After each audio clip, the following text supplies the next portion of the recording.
આ તરફ જસદણમાં speed breaker ન દેખાતાની સાથે જ અકસ્માત વધુ થઈ રહ્યા હોવાનો આક્ષેપ। બાઇક ચાલકને સ્પીડ બ્રેકર ન દેખાતા અકસ્માત સર્જાયો। અકસ્માતમાં બાઇક ચાલકને પણ ઈજાઓ પહોંચવા પામી છે। અકસ્માતની આખો જે આ ઘટના છે તે પણ સીસીટીવી કેમેરામાં કેદ થઈ છે। સ્પીડ બ્રેકર ન દેખાતું હોવાની સ્થાનિકો વારંવાર ફરિયાદ કરી રહ્યા છે। સંવાદદાતા પિયુષ અમારી સાથે જોડાઈ ગયા છે।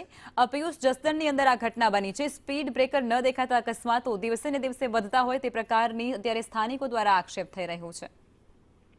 સતત બાયપાસ રોડ પર એક્સિડન્ટના બનાવ જસદણની અંદર બની રહ્યા છે, ત્યારે જે સ્થાનિકો જે છે રોષે ભરાયા છે। જે ગઈકાલે રાત્રે એક એક્સિડન્ટ જે જીસીબી અને ટુ વ્હીલ વચ્ચે બન્યું હતું, ત્યારબાદ થોડી જ વારની અંદર જે આ એક એક્સિડન્ટનો બનાવ સામે હતો। જે જીસીબી સાથે જે એક્સિડન્ટ બન્યું હતું ત્યારે એક યુવકને ઘટના સ્થળે મૃત્યુ પામ્યું હતું અને બાદમાં એકને ઈજાગ્રસ્ત થતા રાજકોટ સિવિલ હોસ્પિટલ ખાતે ખસેડવામાં આવ્યો હતો। બાદમાં તરત આ જે બીજું એક્સિડન્ટનો બનાવ બન્યો છે ત્યારે તેમને પણ ગંભીર ઈજા પહોંચી હતી। તાત્કાલિક એમને પણ સારવાર અર્થે લઈ જવામાં આવ્યો હતો।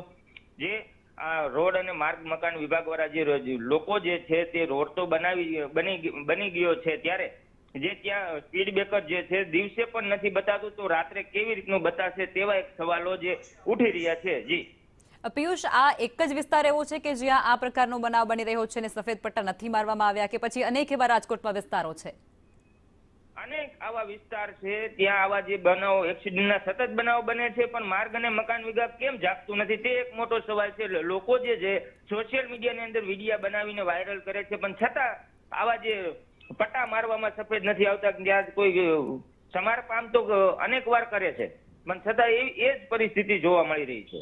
જી આભાર પિયુષ, આપ જોડાયા તે બદલ।